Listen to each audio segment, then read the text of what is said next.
26 aningkan kini humbar aningkan banga tensi itum da krong ker pati lo bokan mumut tamisen kasi ningarong lo lason haksi rong isi gute ta itum dorara thararap kimisen pan longri rong pat pan itum cepami lo kasi mo prang wang tal ansu se kimiji pan si itum ningarong bohong pen klem bom popusi itum rong pen ceparai lo bokan mumut kimia jo ini ningarong lo kadom জানুৱাৰী মাহতে এইটো হ'ব লাগে বা কোনো এটা বিশ্বাস এই ফেব্ৰুৱাৰী মাহতে এইটো 5 তাৰিখে কৰে কিন্তু জানুৱাৰী 5 তাৰিখ কৰা সংখ্যাই বেছি গাঁৱত মানে 5 তাৰিখ জানুৱাৰী মাহতে কৰে কিন্তু কোনোবা আকৌ ফেব্ৰুৱাৰী 5 তাৰিখেও কৰে নাই এতিয়ালৈকে সিদ্ধান্ত লোৱা নাই আমি যিবিলাকৰ আমাৰ কাৰ্বি ৰং সাৰামাই কাৰ্বি কালচাৰেল সোসাইটি লগতে আমাৰ কাৰ্বি লামেট আমাই আৰু আমাৰ জ্যেষ্ঠ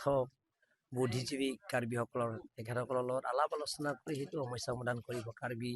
ৰজা আছে কাৰ্বি কিঙো আছে তেখেতসকলৰ লগত আলাপ আলোচনা কৰি সেই সমস্যাটো সমাধান কৰিব ধনেশ্বৰ বে আৰু আমাৰ ৰংথেংটমৰ মানে পূজাৰী হয় আৰু প্ৰথম মই সেইটোৱে ক'বলৈ বিচাৰিছোঁ আমাৰ ৰংথেংটমৰ ৰংকেৰটো হ'ল আমাৰ বহুত দিনৰ পৰা চলি আহিছে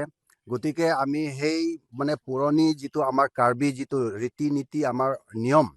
সেইটো মানে পৰম্পৰাৰ পৰা আহি থকা সেই নিয়মটো আজি আমি কিবা পূজা কৰিছিলোঁ আৰু এই পূজা কৰাৰ মানে এই উদ্দেশ্যটো হ'ল আমাৰ গাঁওখনৰ এই প্ৰত্যেকজন মানে প্ৰত্যেক ঘৰে মানে ভাল হ'বৰ কাৰণে আৰু 2026 চনৰ কেনেকৈ মানে ভাল হ'ব মানে আৰু মানে বেয়াৰ ক্ষেত্ৰত মানে যাতে মানে আঁতৰি যাবৰ কাৰণে আৰু আমাৰ বেমাৰ আজাৰ অৰ্থাৎ আৰু আমাৰ গাঁওখনৰ কেনেকুৱা ভাল হ'ব লাগিব আৰু আমাৰ গাঁওখনৰ ভিতৰত যিমান মুৰব্বী আছে যিমান মানুহজন আছে আমি একতা কেনেকৈ থাকিব লাগিব বা একতা কেনেকৈ থাকিব পাৰিম সেই বিষয় লৈ আমি আজি সেই ৰংকেৰ পূজাটো অৰ্থাৎ মানে থান পূজাটো আমি আয়োজন কৰা হৈছে আৰু আজি পূজা কৰা হৈছে আৰু প্ৰথম কথাটো হ'ল আমাৰ আজি যিটো পূজা কৰাটো হ'ল আমাৰ এই যিটো বেয়া বুলি মানে চিনটো দেখা পোৱা নাই আৰু ভালে যিটো দেখা পাইছোঁ সেইটোৱে আৰু মোৰ বক্তব্য ইমানে সামৰিছোঁ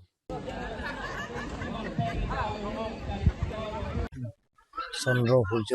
পৃথিৱীখন আছে তেতিয়া আমাৰ কাৰ্বিসকলৰ মানা পৰম্পৰাৰ পৰা যিটো আমাৰ মানা ৰিলিজিয়াছ আছে নেচাৰ ৱৰ্শ্বিপ বুলি নেদেখাজনৰ আমি পূজা কৰোঁ নেদেখাজনৰ মানুহে আমি পূজা কৰোঁ আমাৰ ভগৱান এইটো যিটো আমি পৰম্পৰাৰ পৰা মানি আহি আছোঁ সেইটো আমি আজি কাৰ্বি আংলং আৰু ৱেষ্ট কাৰ্বি আংলং অসমত সকলো বসবাস কৰা কাৰ্বিসকলৰ যিটো পৰম্পৰাৰ পৰা মানি অহা ধৰ্ম এইটো ৰংকেৰ পূজা বুলি কয় সেই ৰংকেৰ পূজা আজিৰ দিনটো আমি ইয়াত মোৰ নিজৰ ইয়াত ৰংথেং মোৰ ইয়াৰ সেই গাঁৱতে মই বাহিন্দা গতিকে মই প্ৰত্যেক বছৰে এই ৰংথেং যিটো পূজা কমিটি তেখেতক মই নিমন্ত্ৰণ কৰে আকৌ মই নিজেও ইয়াত সদস্য গাঁৱলীয়া সদস্য হিচাপে মই অংশগ্ৰহণ কৰোঁ গতিকে মই কাৰ্বি আংলং ৰাজ্যত মই এটা আহ্বান কৰিব বিচাৰিছোঁ সকলো জাতি জনগোষ্ঠীত বসবাস কৰা কাৰ্বি আংলঙত যাতে কাৰ্বি আংলং স্থায়ী শান্তি হয় পাৰ্মানেণ্ট পিচ হয় তাৰ কাৰণে মই সকলো ৰাইজক মই অনুৰোধ কৰিছোঁ ভগৱানৰ যাতে আমাক আশীৰ্বাদ দিয়ে নেদেখাজনৰ আমাক সদায় আশীৰ্বাদ দিয়ে সকলো জাতি জনগোষ্ঠীৰ লগত একেলগে মিলন তাৰ কাৰণে মই নেদেখাজনৰ মই প্ৰাৰ্থনা কৰিছোঁ ৰংকেৰ পূজাৰ জৰিয়তে মই কাৰ্বি আংলং আৰু অসম আৰু লগতে ভাৰতৰ যাতে স্থায়ী শান্তি হয় তাৰ কাৰণে আৰু মানুহবিলাকৰ আশা আকাংক্ষাবিলাকৰ যাতে পূৰণ হয় তাৰ কাৰণে মই ৰংকেৰ পূজাৰ জৰিয়তে মই ভগৱানৰ ওচৰত মই প্ৰাৰ্থনা কৰিছোঁ যিকোনো খবৰৰ বাবে যোগাযোগ কৰক আমাৰ এই নম্বৰত 9181 307 221